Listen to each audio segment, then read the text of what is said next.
उम्मे जमील मालो दौलत की मालिका, कुरैश के सरदार की बहन, मगर दिल में नफरत का लावा। ये थी उम्मे जमील, अबू लहब की बीवी, जिसने नबी करीम सल्लल्लाहु अलैहि वसल्लम की राह में कांटे बिछाए, जहर उगला, इस्लाम के खिलाफ साजिशें की और आखिरकार कुरान ने इसे हम्मालतुल हतब बनाकर क़यामत तक के लिए इबरत का निशान बना दिया। बिस्मिल्लाहिर्रहमानिर्रहीम। अस्सलामु अलैकुम रहमतुल्लाहि व बरकातुहू। दोस्तों, कभी भी दौलत, हसब नसब और दुनिया की इज्जत इंसान को बचा नहीं सकती जब दिल में हसद, नफरत और तकब्बुर का जहर भर जाए। आज हम आपको ऐसी ही औरत की कहानी सुनाएंगे जिसके पास सब कुछ था मगर दिल अंधेरों से भरा हुआ था। उसने अल्लाह के महबूब सल्लल्लाहु अलैहि वसल्लम से दुश्मनी की, सच्चाई की रोशनी को बुझाने की कोशिश की और अपनी हर साजिश के साथ अपने अंजाम को खुद करीब लाती रही। रब्बे कायनात ने उसकी जिल्लत को इस कदर नुमाया कर दिया कि कुरान में उसका तस्करा किया, न नाम से बल्कि उसके बदतरीन किरदार से। यह है उम्मे जमील, अबू लहब की बीवी, हम्मालतुल हतब, दूसरों के लिए नफरत और आग का ईंधन जमा करने वाली। आइए जानते हैं उम्मे जमील की कहानी क्या है, इसकी नफरत का अंजाम कैसा दर्दनाक हुआ। ये कैसी दास्तान है जो हमारे दिलों को झंझोड़ कर रख देगी और सच के रास्ते पर चलने का हौसला देगी। तो वीडियो के आखिर तक हमारे साथ रहिएगा। नाज़रीन, उम्मे जमील जो अबू लहब की बीवी थी, उसका असल नाम उर्वा बिन्त हर्ब था और कुन्नियत उम्मे जमील मशहूर हुई। यह कुरैश के सरदार अबू सुफियान की बहन थी और अपनी जाहिरी कमजोरी की वजह से ऊरा यानी कानी के लक़ब से भी जानी जाती थी। जिस तरह उसका शौहर अबू लहब जो अब्दुल उज़्ज़ा बिन अब्दुल मुत्तलिब था, नबी करीम सल्लल्लाहु अलैहि वसल्लम का सख्त दुश्मन था, इसी तरह उम्मे जमील भी इस्लाम और रसूल करीम सल्लल्लाहु अलैहि वसल्लम से शदीद अदावत रखती थी, बल्कि बाज़ औक़ात उसकी दुश्मनी शौहर से भी बढ़कर थी। उम्मे जमील का ताल्लुक कुरैश के मुअज़्ज़िज़ और बाअसर ख़ानदान से था। उसकी शादी अबू लहब से हुई जो रसूल अलैहिस्सलातु वस्सलाम का सगा चचा था। ये रिश्ता उसे ख़ानदान नबूवत के करीब कर सकता था, मगर उम्मे जमील ने क़ुर्बत के बजाय दुश्मनी का रास्ता इख्तियार किया। उसकी तबीयत में गुरूर, ज़िद और हसद कूट कूट कर भरा हुआ था। उसकी ज़बान तेज़, लहजा सख्त और दिल इस्लाम के लिए नफरत से लबरेज था। उम्मे जमील न सिर्फ खुद दुश्मनी पर उतर आई थी बल्कि दूसरों को भी रसूलुल्लाह सल्लल्लाहु अलैहि वसल्लम के खिलाफ उकसाने में पेश पेश रही। इस औरत की दुश्मनी की शिद्दत का अंदाजा इस बात से लगाया जा सकता है कि खुद रब्बे ताला ने कुरान मजीद में इसका जिक्र इबरत के साथ फरमाया। उम्मे जमील की दुश्मनी महज ज़बानी न थी, वो अमल में भी उसे जाहिर करती थी। वो नबी अकरम सल्लल्लाहु अलैहि वसल्लम के रास्ते में अक्सर कांटे, लकड़ियां और गंदगी बिछा दिया करती ताकि आपको तकलीफ पहुंचे। इसी वजह से अल्लाह ताला ने उसे हम्मालतुल हतब यानी लकड़ियां ढोने वाली के लक़ब से याद फरमाया। यह हरकत सिर्फ जिस्मानी अज़ियत नहीं थी बल्कि इस्लाम के रास्ते में रुकावट डालने की घिनौनी साजिश थी। उम्मे जमील की जहरीली ज़बान हर वक्त नफरत उगलती रहती। वो रसूलुल्लाह सल्लल्लाहु अलैहि वसल्लम की तौहीन करती, ताने देती और लोगों के दिलों में शक और दुश्मनी के बीज बो देती। उसने अपनी दुश्मनी को सिर्फ अपने घर तक महदूद न रखा बल्कि मक्का के घरों में जाकर इस्लाम के खिलाफ नफरत फैलाने का काम भी किया। वो औरतों की महफिलें जमाती, उन्हें भड़काती कि अपने शौहरों और बेटों को मोहम्मद सल्लल्लाहु अलैहि वसल्लम पर ईमान लाने से रोकें। उम्मे जमील का पूरा वजूद इस्लाम दुश्मनी की आग में झुलसता था और वो हर उस आवाज़ को दबाना चाहती थी जो हक का परचम बुलंद करती थी। नाज़रीन, कुरान पाक के 30वें पारे में सूरह लहब नाजिल हुई जिसमें अबू लहब और उसकी बीवी उम्मे जमील का जिक्र निहायत सख्त अंदाज में किया गया है। ये वो वाहिद शख्स है जिसका नाम लेकर कुरान में बराह रास्त मजम्मत की गई। हालांकि मक्का और बाद में मदीना में भी ऐसे दुश्मनाने इस्लाम भी मौजूद थे जो अदावत में किसी तरह अबू लहब से कम न थे। अबू लहब जो नबी करीम सल्लल्लाहु अलैहि वसल्लम का सगा चचा और करीबी हमसाया था, उसका घर नबी अलैहिस्सलातु वस्सलाम के घर से महज एक दीवार के फासले पर था, मगर कुर्बत के बावजूद उस और उसके घराने ने रसूल अकरम सल्लल्लाहु अलैहि वसल्लम को हर मुमकिन अजियत पहुंचाई। नमाज के दौरान आप अलैहिस्सलातु वस्सलाम पर बकरी की ओझड़ी फेंकी, हंडिया में गंदगी डालना उनके मामूलात में शामिल था। अबू लहब की बीवी उम्मे जमील तो हर रात खारदार झाड़ियां हुजूर अलैहिस्सलातु वस्सलाम के दरवाजे पर बिछा देती ताकि सुबह जब आप या आपके बच्चे बाहर निकलें तो तकलीफ उठाएं। ये दुश्मनी सिर्फ घरेलू सतह तक महदूद न थी। ابو لہب ہر اس جگہ پہنچتا جہاں نبی صلی اللہ علیہ وآلہ وسلم لوگوں کو اسلام کی طرف بلاتے اور وہاں آپ کے خلاف نفرت انگیزی کرتا، لوگوں کو اکساتا۔ اسی رویے پر اللہ تعالیٰ نے سورہ لہب میں ان کی ہلاکت اور انجام کا اعلان فرمایا، تبت یدا ابی لہب وتب ما اغنی عنہ مالہ وما کسب۔ ترجمہ، ابو لہب کے ہاتھ ٹوٹ جائیں اور وہ برباد ہو جائے، نہ اس کا مال کام آیا اور نہ اس کی کمائی، وہ بھڑکتی آگ میں جھونکا جائے گا، اور اس کی بیوی جو لکڑیاں ڈھونے والی ہے اس کے گلے میں مونج کی رسی ہوگی۔ مفسرین کرام بیان کرتے ہیں کہ جب نبی علیہ الصلوۃ والسلام نے مکہ کی ایک پہاڑی پر چڑھ کر قریش کو للکارا اور اللہ کے عذاب سے خبردار کیا تو ابو لہب نے گستاخی سے کہا، تجھے ہلاکت ہو، کیا اسی لیے ہمیں اکٹھا کیا تھا؟ اس پر سورہ لہب نازل ہوئی۔ روایات کے مطابق ابو لہب کہا کرتا تھا، اگر میرے بھتیجے یعنی نبی صلی اللہ علیہ وآلہ وسلم کی باتیں سچ ہیں تو میں اپنا مال اور اپنی اولاد فدیہ دے کر بچ نکلوں گا، مگر قرآن نے دو ٹوک جواب دیا کہ اس کا مال اور دولت کچھ کام نہ آئے گا۔ ام جمیل کے بارے میں بھی مفسرین نے فرمایا کہ یہ قریش کی عورتوں میں معزز تھی، لیکن اپنے شوہر کے ساتھ کفر اور دشمنی میں برابر شریک رہی۔ بعض روایات میں آتا ہے کہ وہ نبی علیہ الصلوۃ والسلام کی راہ میں کانٹے بچھانے کے لیے جنگل سے خاردار لکڑیاں اکٹھا کرتی تھی، اور اسی حرکت کی طرف اشارہ کرتے ہوئے اسے حمالۃ الحطب یعنی لکڑیاں اٹھانے والی کہا گیا۔ بعض اقوال کے مطابق اس کے گلے میں جس رسی کا ذکر ہے وہ جہنم کی آگ کی بنی ہوئی زنجیر ہوگی۔ بعض مفسرین نے کہا کہ مسد سے مراد کھجور کے ریشے کی رسی ہے، اور بعض نے اسے جہنم کے لوہے کا طوق قرار دیا جو انتہائی بھاری اور اذیت ناک ہوگی۔ روایات میں آتا ہے کہ ام جمیل کے پاس ایک قیمتی ہار تھا جس کے بارے میں وہ فخر سے کہتی تھی کہ اسے بیچ کر نبی علیہ الصلوۃ والسلام کی دشمنی میں خرچ کرے گی۔ اللہ نے اسی مال کو اس کے لیے وبال بنا دیا اور قیامت کے دن اسے آگ کی زنجیروں میں جکڑ دیا جائے گا۔ ناظرین، اگر اس صورت کے پس منظر کی بات کی جائے تو اس صورت کے مکی ہونے میں تو مفسرین کے درمیان کوئی اختلاف نہیں ہے، لیکن ٹھیک یہ متعین کرنا مشکل ہے کہ مکی دور کے کس زمانے میں نازل ہوئی۔ البتہ ابو لہب کا جو کردار رسول علیہ الصلوۃ والسلام اور آپ کی دعوت حق کے خلاف تھا، اس کو دیکھتے ہوئے یہ اندازہ کیا جا سکتا ہے کہ اس صورت کا نزول اس زمانے میں ہوا ہوگا جب محمد صلی اللہ علیہ وآلہ وسلم کی عداوت میں حد سے گزر گیا تھا اور اس کا رویہ اسلام کی راہ میں بڑی رکاوٹ بن رہا تھا۔ بعید نہیں کہ اس کا نزول اس زمانے میں ہوا ہو جب رسول اللہ صلی اللہ علیہ وآلہ وسلم اور آپ کے خاندان والوں کا مقاطع کر کے قریش کے لوگوں نے ان کو شیب ابی طالب میں محصور کر دیا تھا، اور تنہا ابو لہب بھی ایسا شخص تھا جس نے اپنے خاندان والوں کو چھوڑ کر دشمنوں کا ساتھ دیا تھا۔ اس قیاس کی بنا یہ ہے کہ ابو لہب محمد صلی اللہ علیہ وآلہ وسلم کا چچا تھا، اور بھتیجے کی زبان سے چچا کی کھلم کھلا مذمت کرانا اس وقت تک مناسب نہ ہو سکتا تھا جب تک چچا کی حد سے گری ہوئی زیادتیاں اعلانیہ سب کے سامنے نہ آ گئی ہوں۔ اس سے پہلے اگر ابتدا میں ہی یہ صورت نازل کر دی گئی ہوتی تو لوگ اس کو اخلاقی حیثیت سے معیوب سمجھتے کہ بھتیجا اپنے چچا کی اس طرح مذمت کرے۔ قرآن مجید میں ایک ہی مقام ہے جہاں دشمنان اسلام میں سے کسی شخص کا نام لے کر اس کی مذمت کی گئی ہے۔ حالانکہ مکے میں بھی اور ہجرت کے بعد مدینے میں بھی بہت سے لوگ ایسے تھے جو اسلام اور محمد صلی اللہ علیہ وآلہ وسلم کی عداوت میں ابو لہب سے کسی طرح کم نہ تھے۔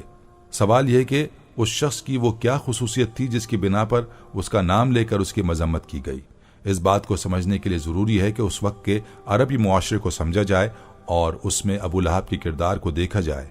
قدیم زمانے میں چونکہ پورے ملک عرب میں ہر طرف بدامنی، غارت گری اور طوائف الملوک کی پھیلی ہوئی تھی، اور صدیوں سے حالت یہ تھی کہ کسی شخص کے لیے اس کے اپنے خاندان اور خونی رشتہ داروں کی حمایت کے سوا جان و مال اور عزت و آبرو کے تحفظ کی کوئی ضمانت نہ تھی۔ اس لیے عربی معاشرے کی اخلاقی قدروں میں صلہ رحمی یعنی رشتہ داروں کے ساتھ حسن سلوک کو بڑی اہمیت حاصل تھی، اور قطع رحمی کو بہت بڑا پاپ سمجھا جاتا تھا۔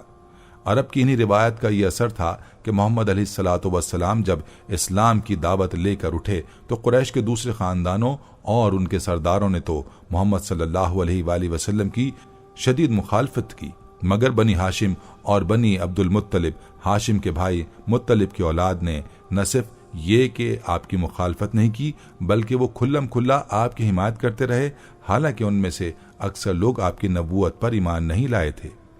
قریش کے دوسرے خاندان خود بھی محمد صلی اللہ علیہ وآلہ وسلم کے ان خونی رشتہ داروں کی حمایت کو عرب کی اخلاقی روایات کے عین مطابق سمجھتے تھے۔ اسی وجہ سے انہوں نے کبھی بنی ہاشم اور بنی مطلب کو یہ طعنہ نہیں دیا کہ تم ایک دوسرا دین پیش کرنے والے شخص کی حمایت کر کے اپنے دین آبائی سے منحرف ہو گئے ہو۔ وہ اس بات کو جانتے اور مانتے تھے کہ اپنے خاندان کے ایک فرد کو وہ کسی حالت میں اس کے دشمنوں کے حوالے نہیں کر سکتے، اور ان کا اپنے عزیز کی پشتیابی کرنا قریش اور اہل عرب سب کے نزدیک بالکل ایک فطری امر تھا۔ اس اخلاقی اصول کو جس زمانہ جاہلیت میں بھی عرب کے لوگ واجب الاحترام سمجھتے تھے، صرف ایک شخص نے اسلام دشمنی میں توڑ ڈالا، اور وہ تھا ابو لہب بن عبد المطلب۔ یہ محمد صلی اللہ علیہ وآلہ وسلم کا چچا تھا۔ محمد صلی اللہ علیہ وآلہ وسلم کے والد ماجد اور یہ ایک ہی باپ کے بیٹے تھے۔ عرب میں چچا کو باپ کی جگہ سمجھا جاتا تھا، خصوصاً جب کہ بھتیجے کا باپ وفات پا چکا ہو تو عربی معاشرے میں چچا سے یہ توقع کی جاتی تھی کہ وہ بھتیجے کو اپنی اولاد کی طرح عزیز رکھے گا، لیکن اس شخص نے اسلام کی دشمنی اور کفر کی محبت میں ان تمام عربی روایات کو پامال کر دیا۔ ابن عباس سے متعدد سندوں کے ساتھ یہ روایت محدثین نے نقل کی ہے کہ جب محمد علیہ السلام کو دعوت عام پیش کرنے کا حکم دیا گیا اور قرآن مجید میں یہ ہدایت نازل ہوئی کہ آپ اپنے قریب ترین عزیزوں کو سب سے پہلے خدا کے عذاب سے ڈرائیں، تو آپ نے صبح سویرے کوہ صفا پر چڑھ کر بلند آواز سے پکارا، یا صباحا، ہائے صبح کی آفت۔ عرب میں یہ صدا وہ شخص لگاتا تھا جو صبح کے جھٹپٹے میں کسی دشمن کو اپنے قبیلے پر محلہ کرنے کے لیے آتے دیکھ کر لیتا تھا۔ محمد صلی اللہ علیہ وآلہ وسلم کی یہ آواز سن کر لوگوں نے دریافت کیا کہ یہ کون پکار رہا ہے۔ بتایا گیا کہ محمد صلی اللہ علیہ وآلہ وسلم کی آواز ہے۔ اس پر قریش کے تمام خاندان کے لوگ آپ کی طرف دوڑ پڑے۔ جو خود آ سکتا تھا وہ خود آیا، اور جو نہ آ سکتا تھا اس نے اپنی طرف سے کسی کو بھیج دیا۔ جب سب جمع ہو گئے تو آپ علیہ الصلوۃ والسلام نے قریش کے ایک خاندان کا نام لے کر پکارا، اے بنی ہاشم، اے بنی عبد المطلب، اے بنی فہر، اے بنی فلاں، اگر میں تمہیں یہ بتاؤں کہ پہاڑ کے پیچھے ایک لشکر تم پر حملہ کرنے کے لیے تیار ہے تو تم میری بات کو سچ مانو گے؟ لوگوں نے کہا، ہاں، ہمیں کبھی تم سے جھوٹ سننے کا تجربہ نہیں ہوا۔ آپ نے فرمایا، تو میں تمہیں خبردار کرتا ہوں کہ آگے سخت عذاب آ رہا ہے۔ اس پر قبل اس کے کہ کوئی اور بولتا، محمد صلی اللہ علیہ وآلہ وسلم کے اپنے چچا ابو لہب نے کہا، ستیہ ناش جائے تیرا، کیا اس لیے تو نے ہمیں جمع کیا تھا؟ ایک روایت میں یہ بھی ہے کہ اس نے پتھر اٹھایا تاکہ محمد صلی اللہ علیہ وآلہ وسلم پر کھینچ مارے۔ ابن زید کی روایت ہے کہ ابو لہب نے محمد صلی اللہ علیہ وآلہ وسلم سے ایک روز پوچھا، اگر میں تمہارے دین کو مان لوں تو مجھے کیا ملے گا؟ آپ علیہ الصلوۃ والسلام نے فرمایا، جو اور سب ایمان لائے ان کو ملے گا۔ اس نے کہا، میرے لیے کوئی فضیلت نہیں ہے۔ محمد صلی اللہ علیہ وآلہ وسلم نے فرمایا، اور آپ کیا چاہتے ہیں؟ اس پر وہ بولا، ناز جائے اس دین کا جس میں میں اور یہ دوسرے لوگ برابر ہوں۔ مکہ میں ابو لہب محمد صلی اللہ علیہ وآلہ وسلم کا قریب ترین ہمسایہ تھا۔ دونوں کے گھر کے بیچ ایک دیوار واقع تھی۔ اس کے علاوہ حکم بن عاص مروان کا باپ، عقبہ بن ابی معیط، عدی بن حمراء اور ابن صدا الحزلی بھی آپ کے ہمسائے تھے۔ یہ لوگ گھر میں بھی محمد صلی اللہ علیہ وآلہ وسلم کو چین نہیں لینے دیتے تھے۔ آپ کبھی نماز پڑھ رہے ہوتے تو یہ اوپر سے بکری کا اوج آپ پر پھینک دیتے، کبھی صحن میں کھانا پک رہا ہوتا تو یہ ہنڈیا پر غلاظت پھینک دیتے۔ محمد صلی اللہ علیہ وآلہ وسلم باہر نکل کر ان لوگوں سے فرماتے، اے بنی عبد المناف، یہ کیسی ہمسائیگی ہے؟ ابو لہب کی بیوی ام جمیل، ابو سفیان کی بہن نے تو یہ مستقل وطیرہ ہی اختیار کر رکھا تھا کہ راتوں کو آپ کے گھر کے دروازے پر خاردار جھاڑیاں لا کر ڈال دیتی تاکہ صبح سویرے جب آپ یا آپ کے بچے باہر نکلیں تو کوئی کانٹا پاؤں میں چبھ جائے۔ نبوت سے پہلے محمد صلی اللہ علیہ وآلہ وسلم کی دو صاحبزادیاں ابو لہب کے بیٹوں عتبہ اور عتیبہ سے بیائی ہوئی تھیں۔ اظہار نبوت کے بعد محمد صلی اللہ علیہ وآلہ وسلم نے اسلام کی طرف دعوت دینی شروع کی تو اس شخص نے اپنے دونوں بیٹوں سے کہا کہ میرے لیے تم سے ملنا حرام ہے اگر تم محمد صلی اللہ علیہ وآلہ وسلم کی بیٹیوں کو طلاق نہ دے دو۔ چنانچہ دونوں نے طلاق دے دی، اور عتیبہ تو جہالت میں اس قدر آگے بڑھ گیا کہ ایک روز حضور علیہ الصلوۃ والسلام کے سامنے آ کر اس نے کہا کہ میں انکار کرتا ہوں، اور یہ کہہ کر اس نے محمد صلی اللہ علیہ وآلہ وسلم کی طرف تھوکا جو آپ پر نہیں پڑا۔ محمد صلی اللہ علیہ وآلہ وسلم نے فرمایا، خدایا اس پر اپنے کتوں میں سے ایک کتے کو مسلط کر دے۔ اس کے بعد عتیبہ اپنے باپ کے ساتھ شام کے سفر پر روانہ ہو گیا۔ دوران سفر میں ایک ایسی جگہ قافلے نے پڑاؤ کیا جہاں مقامی لوگوں نے بتایا کہ راتوں کو درندے آتے ہیں۔ محمد صلی اللہ علیہ وآلہ وسلم نے فرمایا، خدایا اس پر اپنے درندوں میں سے ایک درندے کو مسلط کر دے۔ اس کے بعد عتیبہ اپنے باپ کے ساتھ شام کے سفر پر روانہ ہو گیا۔ دوران سفر ایک ایسی جگہ قافلے نے پڑاؤ کیا جہاں مقامی لوگوں نے بتایا کہ راتوں کو درندے آتے ہیں۔ ابو لہب نے اپنے ساتھی اہل قریش سے کہا کہ میرے بیٹے کی حفاظت کا کچھ انتظام کرو، کیونکہ مجھے محمد صلی اللہ علیہ وآلہ وسلم کی بد دعا کا خوف ہے۔ اس قافلے والوں نے عتیبہ کے گرد ہر طرف اپنے اونٹ بٹھا دیے اور پڑھ کر سو گئے۔ رات کو ایک شیر آیا اور اونٹوں کے حلقے میں سے گزر کر اس نے عتیبہ کو پھاڑ کھایا۔ روایت میں یہ اختلاف ہے کہ بعض راوی طلاق کے معاملے کو اظہار نبوت کے بعد کا واقعہ بیان کرتے ہیں اور بعض کہتے ہیں کہ تبت یدا ابی لہب کے نزول کے بعد پیش آیا تھا۔ اس امر میں بھی اختلاف ہے کہ یہ ابو لہب کا لڑکا عتبہ تھا یا عتیبہ، لیکن یہ بات ثابت ہے کہ فتح مکہ کے بعد عتبہ نے اسلام قبول کر کے محمد صلی اللہ علیہ وآلہ وسلم کے دست مبارک پر بیعت کی، اس لیے صحیح بات یہی ہے کہ یہ لڑکا عتیبہ تھا۔ اس خبیث النفس کا یہ حال تھا کہ محمد صلی اللہ علیہ وآلہ وسلم کے صاحبزادے قاسم بن محمد کے بعد دوسرے صاحبزادے عبداللہ بن محمد کا بھی انتقال ہو گیا، تو یہ اپنے بھتیجے کے غم میں شریک ہونے کے بجائے خوشی خوشی دوڑا ہوا قریش کے سرداروں کے پاس پہنچا اور ان کو خبر دی کہ لو، آج محمد صلی اللہ علیہ وآلہ وسلم بے نام و نشان ہو گئے۔ محمد صلی اللہ علیہ وآلہ وسلم جہاں جہاں بھی اسلام کی دعوت دینے کے لیے تشریف لے جاتے یا آپ کے پیچھے پیچھے جاتا اور لوگوں کو آپ علیہ الصلوۃ والسلام کی بات سننے سے روکتا۔ ربیہ بن عباد الدیلی رضی اللہ تعالی عنہ بیان کرتے ہیں کہ میں 9 عمر تھا جب اپنے باپ کے ساتھ ذوالمجاز کے بازار میں گیا۔ وہاں میں نے رسول اللہ صلی اللہ علیہ وآلہ وسلم کو دیکھا کہ آپ کہہ رہے تھے، لوگو کہو اللہ کے سوا کوئی معبود نہیں، فلاح پاؤ گے، اور آپ کے پیچھے پیچھے ایک شخص کہتا جا رہا تھا یہ جھوٹا ہے، دین آبائی سے پھر گیا ہے۔ میں نے پوچھا یہ شخص کون ہے؟ لوگوں نے کہا یہ ان کا چچا ابو لہب ہے۔ دوسری روایت انہی ربیہ سے ہے کہ میں نے رسول اللہ صلی اللہ علیہ وآلہ وسلم کو دیکھا کہ آپ ایک قبیلے کے پڑاؤ پر جاتے ہیں اور فرماتے ہیں، اے بنی فلاں، میں تمہاری طرف اللہ کا رسول ہوں، تمہیں ہدایت کرتا ہوں کہ صرف اللہ کی عبادت کرو اور اس کے ساتھ کسی کو شریک نہ کرو۔ تم میری تصدیق کرو اور میرا ساتھ دو تاکہ میں وہ کام پورا کروں جس کے لیے اللہ نے مجھے بھیجا ہے۔ آپ کے پیچھے پیچھے ایک اور شخص آتا ہے اور وہ کہتا ہے کہ اے بنی فلاں، یہ تم کو لات و عزا سے پھیر کر اس بدعت اور گمراہی کی طرف لے جانا چاہتا ہے جسے یہ لے کر آیا ہے۔ اس کی بات ہرگز نہ مانو اور اس کی پیروی نہ کرو۔ میں نے اپنے باپ سے پوچھا یہ کون ہے؟ انہوں نے کہا کہ یہ ان کا چچا ابو لہب ہے۔ طارق بن عبداللہ المحاربی کی روایت بھی اسی سے ملتی جلتی ہے۔ وہ کہتے ہیں کہ میں نے ذوالمجاز کے بازار میں دیکھا رسول اللہ صلی اللہ علیہ وآلہ وسلم لوگوں سے کہتے جاتے کہ لوگوں لا الہ الا اللہ کہو فلاح پاؤ گے، اور پیچھے ایک شخص ہے جو آپ کو پتھر مار رہا ہے، یہاں تک کہ رسول اللہ صلی اللہ علیہ وآلہ وسلم کی ایڑیاں خون سے تر ہو گئی ہیں، اور وہ کہتا جاتا ہے کہ یہ جھوٹا ہے، اس کی بات نہ مانو۔ میں نے لوگوں سے پوچھا یہ کون ہے؟ لوگوں نے کہا یہ ان کا چچا ابو لہب ہے۔ نبوت کے 7ویں سال جب قریش کے تمام خاندان نے بنی ہاشم اور بنی مطلب کا معاشرتی اور معاشی مقاطع کیا اور یہ دونوں خاندان رسول اللہ صلی اللہ علیہ وآلہ وسلم کی حمایت پر ثابت قدم رہتے ہوئے شیب ابی طالب میں محصور ہو گئے، تو تنہا یہی ابو لہب تھا جس نے اپنے خاندان کا ساتھ دینے کے بجائے کفار قریش کا ساتھ دیا۔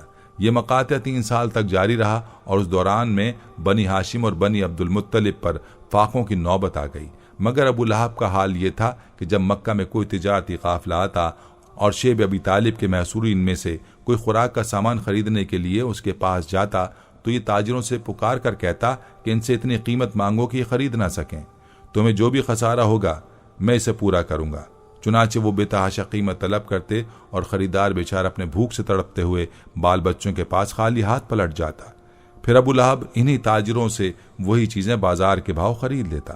ناظرین، یہ اس شخص کی حرکات تھیں جن کی بنا پر اس صورت میں نام لے کر اس کی مذمت کی گئی۔ خاص طور پر اس کی ضرورت اس لیے تھی کہ مکہ سے باہر کے اہل عرب جو حج کے لیے آتے یا مختلف مقامات پر لگنے والے بازاروں میں جمع ہوتے، ان کے سامنے جب رسول اللہ صلی اللہ علیہ وآلہ وسلم کا اپنا چچا آپ کے پیچھے لگ کر آپ کی مخالفت کرتا تو وہ عرب کے معروف روایات کے لحاظ سے یہ بات خلاف توقع سمجھتے تھے کہ کوئی چچا بلا وجہ دوسروں کے سامنے خود اپنے بھتیجے کو برا بھلا کہے اور اسے پتھر مارے اور اس پر الزام تراشیاں کرے۔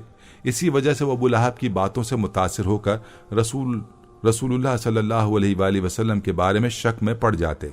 मगर जब ये सूरत नाजिल हुई और अबू लहब ने गुस्से में भरकर औल फौल बकना शुरू कर दिया तो लोगों को मालूम हो गया कि रसूलुल्लाह सल्लल्लाहु अलैहि वसल्लम की मुखालफत में शख्स का कौल काबिल एतबार नहीं है, क्योंकि ये अपने भतीजे की दुश्मनी में दीवाना हो रहा है। इसके अलावा नाम लेकर जब आप सल्लल्लाहु अलैहि वसल्लम के चचा की मजम्मत की गई तो लोगों की ये तवक्को हमेशा के लिए ख़त्म हो गई कि रसूलुल्लाह सल्लल्लाहु अलैहि वसल्लम दीन के मामले में किसी का लिहाज करके कोई मज़ाहमत पर कोई मदाहनत बरत सकते हैं। जब अलल ऐलान रसूल के अपने चचा की खबर डाली गई तो लोग समझ गए कि यहाँ किसी लाग लपेट की गुंजाइश नहीं है। गैर अपना हो सकता है अगर ईमान ले आए, और अपना गैर हो जाता है अगर कुफ्र करे। इस मामले में फलां इब्न फलां कोई चीज़ नहीं है। अबू बकर सिद्दीक रजी अल्लाह अन्हु की साहबजादी अस्मा बिन्त अबू बकर का बयान है कि जब ये सूरत अबू लहब नाजिल हुई और अबू लहब और उसकी बीवी उम्मे जमील की इस सूरत में मजम्मत उतरी तो अबू लहब की बीवी उम्मे जमील गुस्से में आपे से बाहर हो गई और एक बहुत बड़ा पत्थर लेकर वो हरम काबा में गई। उस वक्त हुजूर अकरम सल्लल्लाहु अलैहि वसल्लम नमाज में तिलावत कुरान पाक फरमा रहे थे और करीब ही हज़रत अबू बकर सिद्दीक रज़ी अल्लाहु अन्हु बैठे थे। उम्मे जमील बड़बड़ाती हुई आई और प्यारे आका के पास से गुजरती हुई हज़रत अबू बकर सिद्दीक के पास आई और मारे गुस्से के मुंह में झाग भरते हुए कहने लगी, बताओ तुम्हारे रसूल कहाँ हैं? मुझे मालूम हुआ है कि उन्होंने मेरी और मेरे शौहर की हिज्जो की है। हज़रत अबू बकर सिद्दीक रज़ी अल्लाहु अन्हु ने फरमाया कि मेरे रसूल शायर नहीं है कि किसी की हिज्जो करें।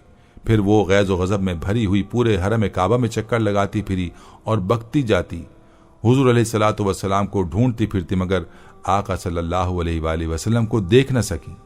तो बड़बड़ाती हुई हरम से बाहर जाने लगी और हज़रत अबू बकर सिद्दीक से कहने लगी कि मैं तुम्हारे रसूल का सर कुचलने के लिए ये पत्थर लेकर आई थी, मगर अफसोस वो मुझे नहीं मिले। हज़रत अबू बकर सिद्दीक रज़ी अल्लाहु अन्हु ने हुजूर अलैहिस्सलातु वस्सलाम से इस वाक़े का जिक्र किया तो आप सल्लल्लाहु अलैहि वसल्लम ने फरमाया, मेरे पास से वो कई बार गुजरी, मगर मेरे और उसके दरमियान एक फरिश्ता इस तरह हाइल हो गया कि आंख फाड़ फाड़ देखने के बावजूद वो मुझे देख न सकी। इस वाक़े के मुताल्लिक एक आयत और नाजिल हुई। सूरह बनी इसराइल आयत 45 में है, और ए महबूब तुमने कुरान पढ़ा, हमने तुम पर और उनमें कि आखिरत पर ईमान नहीं लाते एक छुपा हुआ पर्दा कर दिया। नाज़रीन, बिलाशुबा ये एक अजीब बात है और इसको आका सल्लल्लाहु अलैहि वसल्लम के मौज़े के सिवा कुछ भी नहीं कहा जा सकता। इस किस्म के मौज़ात हुजूर अलैहिस्सलातु वस्सलाम से बारहा सादिर हुए हैं और बहुत से औलिया अल्लाह से भी ऐसी करामतें बारहा सादिर हुई हैं, और औलिया की करामतें भी हमारे नबी सल्लल्लाहु अलैहि वसल्लम के मौज़ात हैं, क्योंकि हर वली की करामत दर हकीकत उसके नबी का मौज़ा हुआ करता है। नाज़रीन, अबू लहब की बीवी का ये वाक़या एक और जगह कुछ इस तरह से नकल किया गया है कि जब हुजूर अकरम सल्लल्लाहु अलैहि वसल्लम पर सूरह लहब नाजिल हुई तो अबू लहब की बीवी उम्मे जमील बिन्त हरब बहुत सीख पा हुई और गुस्से की हालत में हुजूर की तलाश में निकली। उसके हाथ में पत्थर था और वो गाती आ रही थी, यानी हम मुजम्मत के मुनकिर हैं और उसके दीन के दुश्मन हैं और उसके नाफरमान हैं। वो कमबख्त अल्लाह के नबी की हिज्जो कर रही थी, यानी जिस शख्स की मजम्मत की जाती है। नाउजुबिल्लाह, हमने उसका इनकार कर दिया है। हम उसके दीन को नफरत और हकारत की नज़र से देखते हैं और हम उसके हुक्म को ठुकराते हैं। हुजूर पाक सल्लल्लाहु अलैहि वसल्लम मस्जिद में तशरीफ फरमाते और हज़रत अबू बकर सिद्दीक रज़ी अल्लाह अन्हु भी आप सल्लल्लाहु अलैहि वसल्लम के पास बैठे थे। हज़रत अबू बकर सिद्दीक रज़ी अल्लाह अन्हु ने उस दुश्मन खुदा को आते हुए देखा तो कहा, या रसूल अल्लाह, ये बदबख्त आ रही है और मुझे डर है कि आप पर हाथ उठाएगी और आपसे गुस्ताखी करेगी। आपने फरमाया, फिक्र ना करो, वो मुझे देख नहीं सकेगी। और आप अलैहिस्सलातु वस्सलाम ने कुरान मजीद की तिलावत शुरू कर दी। अल्लाह ताला ने कुरान अजीम में इरशाद फरमाया, ए नबी, जब आप कुरान मजीद की तिलावत में मशगूल होते हैं तो हम आपके दरमियान और मुनकिरीन आखरत के दरमियान वाज़े पर्दा हायल कर देते हैं। उम्मे जमील बढ़ती हुई आई और अबू बकर से पूछा, तुम्हारा साथी कहाँ है? उसने मेरी हिज्जो की है। इस घर के मालिक की कसम, मेरे साथी ने तेरी हिज्जो बिल्कुल नहीं की। ये सुनकर वो पलटी। हुजूर अलैहिस्सलातु वस्सलाम उसे दिखाई नहीं दिए और वो कहती हुई घर लौट गई। कुरैश अच्छी तरह जानते हैं कि मैं उनके सरदार की बेटी हूँ। हज़रत अबू बकर सिद्दीक रज़ी अल्लाह अन्हु ने इसमें कोई गलत बयानी नहीं की, क्योंकि उनकी हिज्जो हुजूर सल्लल्लाहु अलैहि वसल्लम ने नहीं की बल्कि रब्बे काबा ने खुद की है। एक मर्तबा ये अपनी चादर ओढ़े तवाफ कर रही थी, पैर चादर में उलझ गया और फिसल पड़ी तो कहने लगी, मज़्ज़म गारत हो। इब्न हकीम बिन्त अब्दुल मुत्तलिब ने कहा, मैं तो पाक दामन औरत हूँ, अपनी ज़बान नहीं बिगाड़ूंगी और दोस्त पसंद हूँ, पस दाग ना लगाऊंगी, और हम सब एक ही दादा की औलाद में से हैं और कुरैश ही ज़्यादा जानने वाले हैं। हजार में है कि उसने सैयदना अबू बकर सिद्दीक रज़ी अल्लाह अन्हु से कहा कि तेरी साथी ने मेरी हिज्जो की है। तो सैयदना अबू बकर सिद्दीक रज़ी अल्लाह अन्हु ने कसम खाकर जवाब दिया कि ना तो आप शेर गोई जानते हैं, ना कभी आपने शेर कहे। इसके जाने के बाद सैयदना अबू बकर सिद्दीक रज़ी अल्लाह अन्हु ने नबी करीम सल्लल्लाहु अलैहि वसल्लम से दरियाफ्त किया कि या रसूल अल्लाह, क्या उसने आपको नहीं देखा? आपने फरमाया, फरिश्ता आड़ बनकर खड़ा हो गया जब तक वो वापस ना चली गई। बाज़ अहले इल्म ने कहा कि अबू लहब की बीवी के गले में जहन्नुम के आग की रस्सी होगी, जिससे उसे खींचकर जहन्नुम के ऊपर लाया जाएगा, फिर ढीली छोड़कर जहन्नुम की तह में डाल दिया जाएगा। यही अजाब उसे होता रहेगा। डोल की रस्सी को अरब मस्त कहते हैं। अरबी शेरों में भी ये लफ्ज़ इसी माने में लाया गया है। नाज़रीन, याद रहे कि ये बाबरकत सूरत हमारे नबी सल्लल्लाहु अलैहि वसल्लम की नबूवत की एक आला दलील है, क्योंकि जिस तरह उनकी बदबख्ती की खबर इस सूरत में दी गई थी, इसी तरह वाक़या भी हुआ। इस सूरह मुबारका में बिलवास्ता अल्लाह ताला ने यह पेशगोई फरमाई थी कि अबू लहब और उसकी बीवी कभी भी इस्लाम कबूल नहीं करेंगे और उनकी मौत ज़िल्लत आमेज़ होगी। चुनांचे ऐसा ही हुआ। हालांकि ये सूरह मुबारका अबू लहब की मौत से तकरीबन 10 साल पहले नाजिल हुई थी। इसकी मौत के बाद उसकी बेटी दुर्रा और उसके दोनों बेटों उतबा और मुताब ने इस्लाम कबूल कर लिया। नाज़रीन, जिस औरत ने अपनी सारी जिंदगी हक और सच्चाई के खिलाफ जंग में गुजारी, जिसने नबूवत के नूर को बुझाने की हर मुमकिन कोशिश की, आखिरकार वो खुद अंधेरों में डूब गई। उम्मे जमील ने न सिर्फ रसूल अकरम सल्लल्लाहु अलैहि वसल्लम की मुखालफत की, बल्कि इस्लाम की रोशनी को मक्का की गलियों में कदम रखने से रोकने की पूरी कोशिश की। उसकी ज़बान जहर का प्याला थी और उसका दिल हसद और कीना से भरा हुआ, मगर जब अल्लाह का फैसला आया तो उसके तमाम फ़ख्र, गुरूर और साजिशें मट्टी में मिल गईं। उसका शौहर अबू लहब, जो कुरैश का मौज़े सरदार कहलाता था, एक हकीर छूतदार बीमारी अदसी में मुब्तला होकर मरा। ये बीमारी इस कदर घिनौनी और खौफनाक समझी जाती थी, लोग लाश के करीब जाना तो दूर उसे देखने से भी घबराते थे। 3 दिन तक उसकी लाश मक्का की गर्मी में सड़ती रही और कोई करीबी रिश्तेदार या बेटा उसे दफनाने के लिए आगे न बढ़ा।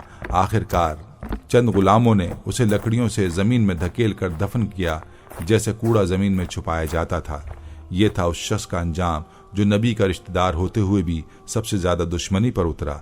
और उम्मे जमील, जिसने अपनी जबान और किरदार से इस्लाम को नीचा दिखाने की कोशिश की, आज कुरान की लानत याफ्ता औरत बन चुकी है। सूरतुल मसद की हर आयत, हर तिलावत उसके किरदार पर महर रुसवाई सब्त करती है। वो सिर्फ माजी की एक औरत नहीं रही, बल्कि वो उस औरत की अलामत बन गई है जो अपने जिद, हसद और तकब्बुर के हाथों हिदायत खो बैठी थी। उसका नाम दुनिया की नजरों में शायद मिट जाए, लेकिन कुरान की आयत में वो हमेशा महफूज है, जिल्लत, रुसवाई और इबरत की मिसाल के तौर पर। क़यामत तक जब जब ये सूरत तिलावत की जाएगी, तब तब उसकी जिल्लत की गूंज गूंजेगी। यह ऐलान होता रहेगा कि जो लोग हक के खिलाफ खड़े होते हैं, उनके अंजाम में इज्जत नहीं, सिर्फ इबरत होती है। नाज़रीन, उम्मे जमील की दास्तान सिर्फ एक औरत की कहानी नहीं, बल्कि हर उस इंसान के लिए एक इबरत का पैगाम है जो हक का इनकार करता है, सच्चाई से दुश्मनी रखता है और गुरूर और तकब्बुर में अंधा हो जाता है। अल्लाह ने उम्मे जमील जैसे किरदार को हमेशा के लिए कुरान में महफूज कर दिया, ताकि इंसान हर दौर में समझ सके कि हक की मुखालफत का अंजाम सिर्फ रुसवाई, जिल्लत और बर्बादी है। ये वाक़या हमें याद दिलाता है कि ज़बान से निकला हर लफ्ज़, किरदार में छुपी हर नीयत और दिल में पाले गए हर जज्बे का अंजाम ज़रूर सामने आता है। हम अल्लाह ताला से दुआ करते हैं कि वो हमें ऐसी ज़बान, ऐसा किरदार और ऐसे रवैये से महफूज रखे जो उम्मत में नफरत, फसाद और गुमराही का सबब बने। हमें तौफीक दे कि हम सच्चाई को पहचानें, उसे कबूल करें और उस पर डटे रहें, चाहे हालात जैसे भी हों। नाज़रीन, ये थी हमारी आज की वीडियो। हम उम्मीद करते हैं कि आपको हमारी आज की ये वीडियो ज़रूर पसंद आई होगी। अगर आपको हमारी आज की ये वीडियो पसंद आई है तो आपसे गुजारिश करते हैं कि आप हमारे चैनल को ज़रूर सब्सक्राइब कर लें और साथ ही लगे बेल के बटन को भी प्रेस कर लें, ताकि आपके पास हमारी आने वाली मज़ीद मालूमाती वीडियोस का नोटिफिकेशन बर वक्त मिलता रहे। सब्सक्राइब के साथ साथ हमारी वीडियोस को लाइक भी करें। अपनी कीमती राय का इजहार कमेंट्स में ज़रूर करें। कमेंट्स में आप अपने सवालात भी हम तक पहुँचा सकते हैं। अल्लाह ताला आपको अपने हिफ्ज़-ओ-मान में रखे। आमीन।